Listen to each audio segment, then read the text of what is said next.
Bonjour mademoiselle. Bonjour. Je suis madame Korovias de la Grenouille, de la campagne de vaccination contre le Covid-19. Zambeo, ufandi na yo Europe, usali na yo Covid, oyipe na vaccin, na pete kaka boy, bongo ochubanga. Pardon madame, qu'est-ce que vous dites? Bongo ochubanga, yuma no kaka, Afrique, Zamba no kaka. Bongo, hein? S'il vous plaît madame, qu'est-ce que vous dites? Madame, vous dites ici à Koufa. Bino mosana bino koyaka na vaccin après boma biso bosi boyaka na vaccin moko boti sida o ya pombo chepsoni. Excusez-moi madame, je comprends pas votre Métro Paris Kinshasa. Bonjour, bonsoir, cela dépend l'heure à laquelle vous nous captez chez vous. Nous sommes la chaîne Métro Paris Kinshasa. Métro Paris Kinshasa, nous émettons depuis Paris. C'est vrai que toi, Sangwamawa est que maladie oyo ya COVID-19 ezo boma biso mabe. Biso banani, biso ba Congolais, na epai wape biso to fandi na France a bande que belé vraiment bazalité, ba kei batiki biso. Mbote komela bino ekuta bino nzoto kolongono, boza la santé makasi surtout nde lo sambo bobosana te et komitango ya komi kaba vraiment na kolo oyo asala biso. Moto na moto atala libota na ye, bo se préserver, bo mi batela, te opesi ba condoléances na ba famille ya bandeko ebele surtout ya ba Congolais ba oyo ba perdre bandeko mingi kati na biso surtout na France awa bandeko ebele na ba ebana vraiment batiki biso mais tozo senga milimo na bango ekende na kimia ya kolo mokeli na likolo na se.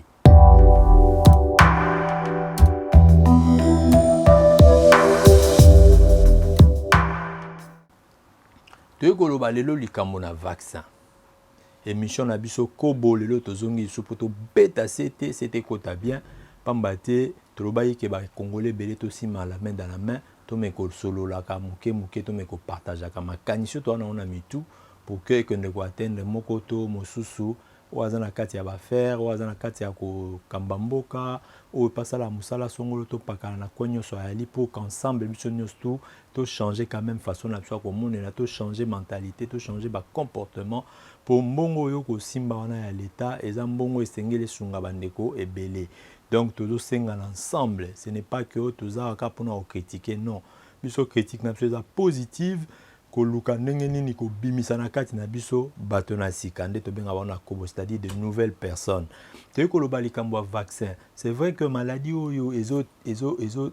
terrasser vraiment dans le monde entier, mutu mo azo maîtriser to azo contrôler ngo tisiko en tout cas zati. Moi mukeshi ne komo contrôler yango, ape bande ko na France bazo bunda pour que man soit les cas bien, mais vous savez que vie ya mutu to bomo ya mutu esimami na maboko ya Nzambe. Kasi biso lelo yo na komba ba Congolais to kolobani to koloba que ce qui se passe au pays et c'est félicité. Et c'est félicité dans le sens que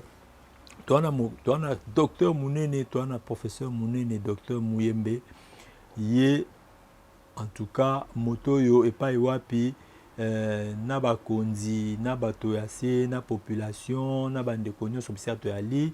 to pesier responsabilité to pesier charge pour na akamba équipe oyo ya riposte contre Covid na bamboka ya RDC.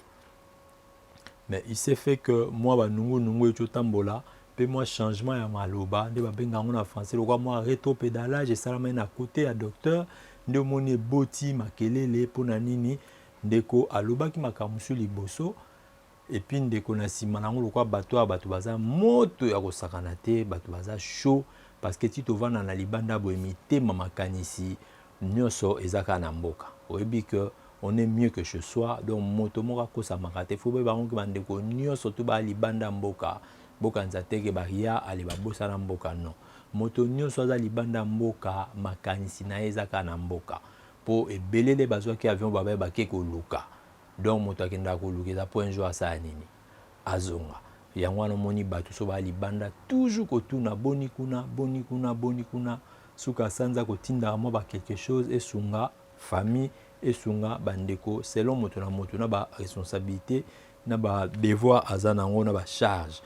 Donc yango moni koto bato belé baza kotomboka pambate bayoki ndenge docteur o bato nyoso bazo pesa confiance suite ya ba preuve belé bela sala à travers le monde à travers ba dossier en Afrique na ndenge akotelemisa likambo ya Ebola docteur Muyembe ba respect belé mais sauf que moni congolais ya mutu moko vraiment so ikande kotier a dérapaka na ye nga vraiment moyena tenir bato rigueur côté wana eza te parce que ekoma makambo ya bomo ya bato babengi biso kolobaka pika bino na kobo bolobaki 1,800,000 eza mbongo muke bongo sikoyo boye mbongo emati mpona nini bato mosusu bakomi soki kotelemela docteur Muyembe balobi eza makambo ya kolia mbongo ekomi makambo ebele histoire ekomi komokoma même un peu politique yango biso tobi biso toya koloba mpe mwa liloba biso tozobakisa yango oyo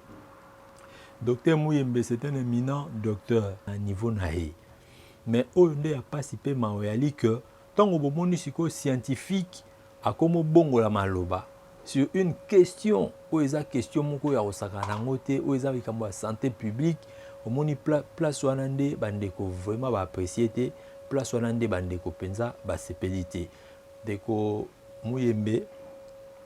na pembeni ya ambassadeur États-Unis moko asala première conférence de presse na ye ndeko andimaki que voilà le pays batunaki question andimi que voilà le pays et zwaki candidature wana toza choisi pour ka pe basala ba test mais epai oyo bandeko ebele na kati ya monde basepeli te yali que maloba mosusu professeur alobaki na moment oyo bato mosusu bakefuya yango eza vrai te po ya alobaki bavaccin si ebandi na ba-États-Unis na banini bandeko mosusu babengi kolobake na bamosusu batie bavoice na baréseaux sociaux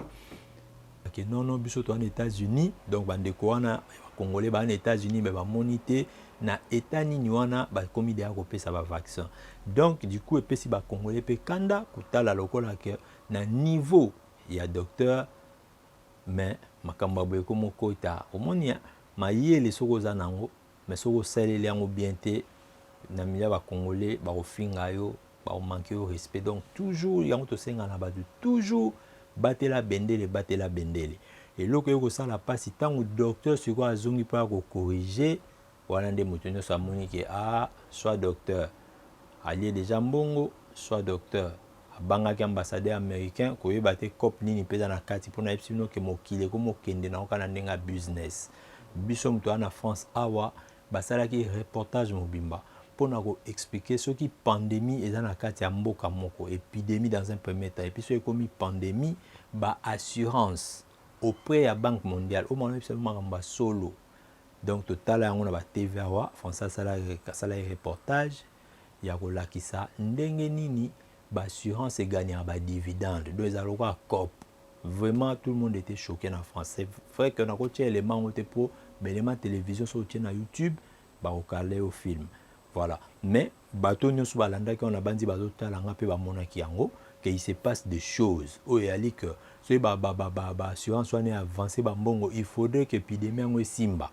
nde bomona ya basida esalema nde bomona ya banini esalema ta epanzana elokwa ekoma pandémie te mais au moins etouchaki bato donc du coup bambongo moko ebimaka wana ntango banque mondiale azotia bambongo ou bien OMS ezotia bambongo baassurance wana eza na baintérêt moko ekozwaka na mon frère na biso mokiliko donc non c'est pas possible makambo nyonso ekomokoma na kwa football business sur tout le plan oyo eza vrai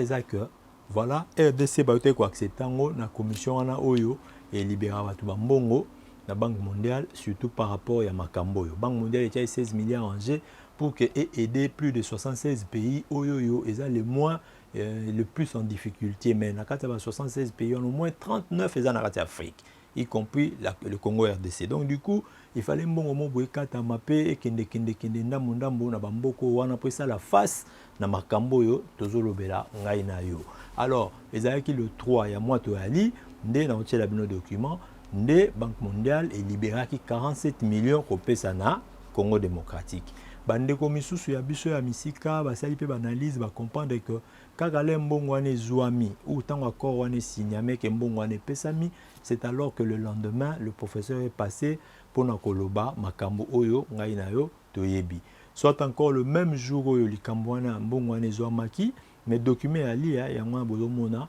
nde bazwaki sikoyo courage wana okende kopanza que voilà biso to aja ba candidat banini mais biso na kobo to lobi boye parce na biso maintenant le Congolais ne sait plus à qui se confier.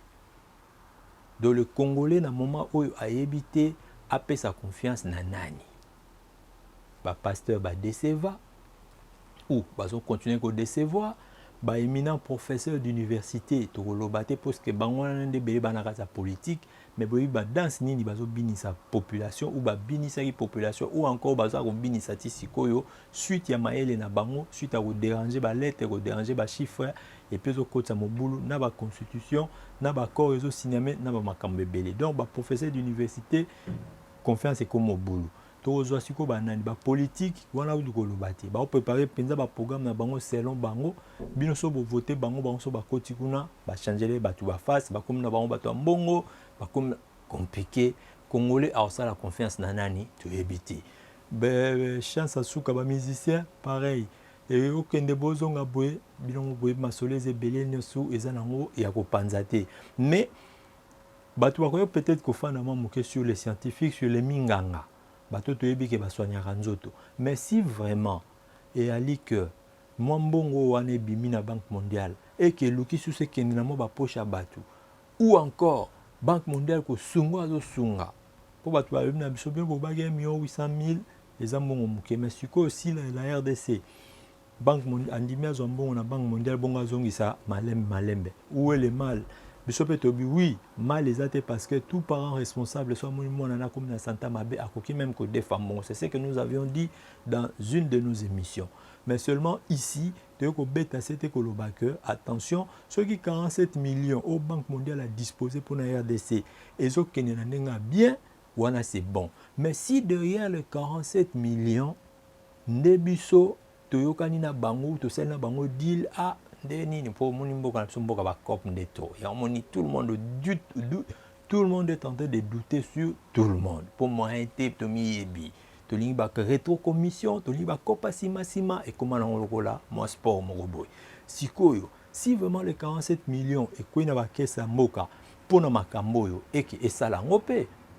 mais ce qui 47 millions bonne ko négocier ngo si mabino bondimi ke ba on peut ba banque mino ba bino il faut que ça biso quelque batu pe biso photo ça teste kuna et que biso ba ko coder sur les 47 millions suite à ça moni wande to bomamboka wande to bomamboka wande passe na motema wande to mituni peuple congolais c'est quoi ça la confiance na nani parce que ba couche nyonso to ko sunga ezo décevoir bato maele ba grand professeur bino mo wema kambasa to ina biso ko tanga bangoti mais to ka ko lobaka vraiment tout le monde entier où se trouve un afro en tout cas africain nyoso baza ko tomboka baboyi na bango mama ba vaccin na Afrique ba lobby boy ceux ba africain pe ba kufa na bango poto kufa na biso kutu kala bino mo bomoni ba voix belé etelemi tout ce que tu oki na Congo confinement ngwana ezobanda na Gombe parce que docteur Mouyembe aloba que foyer makasi ya maladie wana eza na Gombe donc il faut ba confiner bato à Gombe mais malheureusement l'information msubiso tozwi na bato bauti kin déjà basi bakomi kotoyo kin babi que bato mususu tu ya Gombe tango bayoki kaka ba confiner bango il paraît ba misusu déjà ba bimi ba ke vendre déjà na ba cité donc moni congolais jeune ende da mabe sikoyo soto andi su ba je wana ko tourner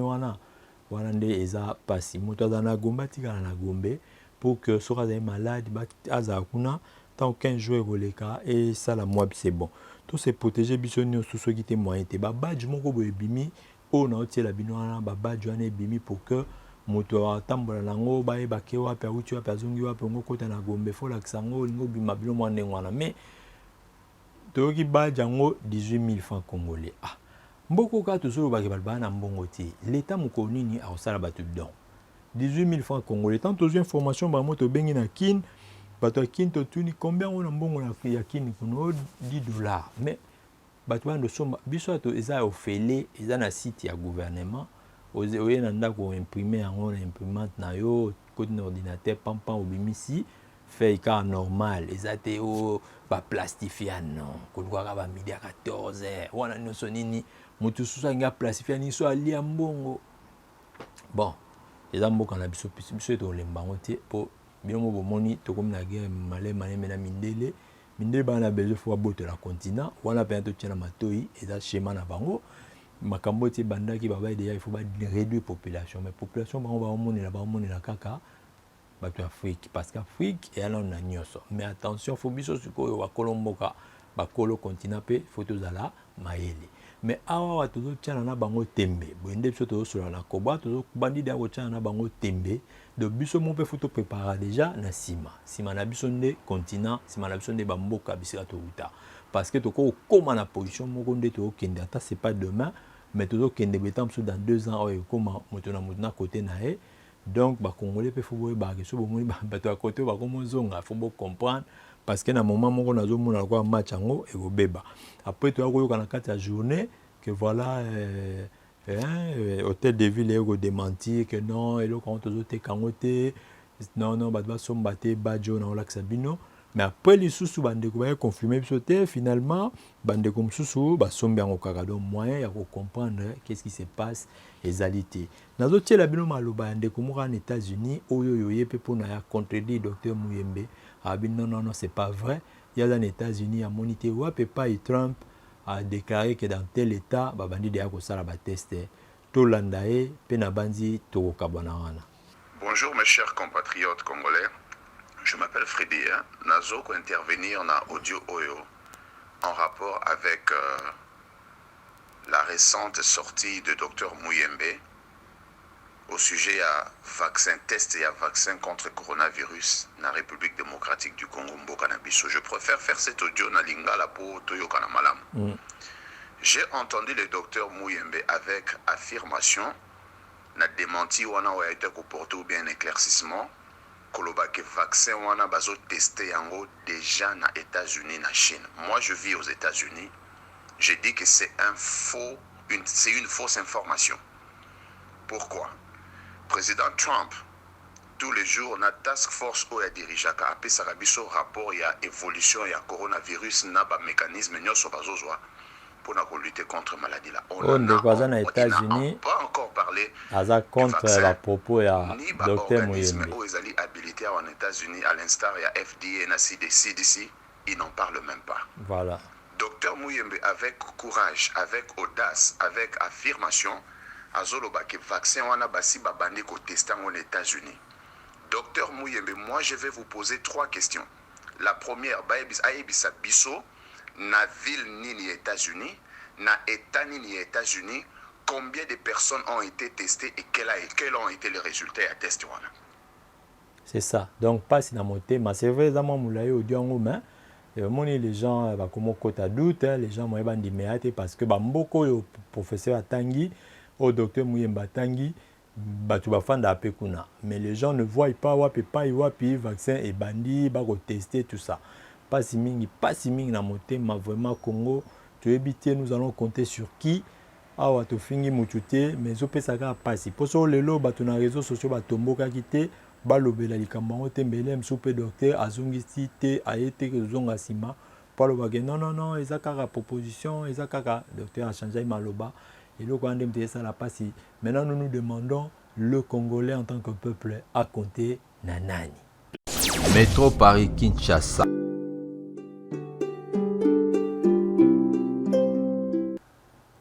Tokozwa bino tango mingi te vraiment bobo sanate mabondeli bande konapse belé bakufi ya ba congolais vraiment bazai roi et belé bakufi na poto passe na motema na banzi malasima to meka kozonga sur likambango pona to rendre bango hommage moko digne. To bina bino ciao to pesi mbote na l'entrepreneur congolais apesa biso ba information belé papi bondo zala bien. To pesi mbote na le cap to bosanité les secrétaires de tous les grands secrétariats Gintsao Petelobina Bino. Ciao.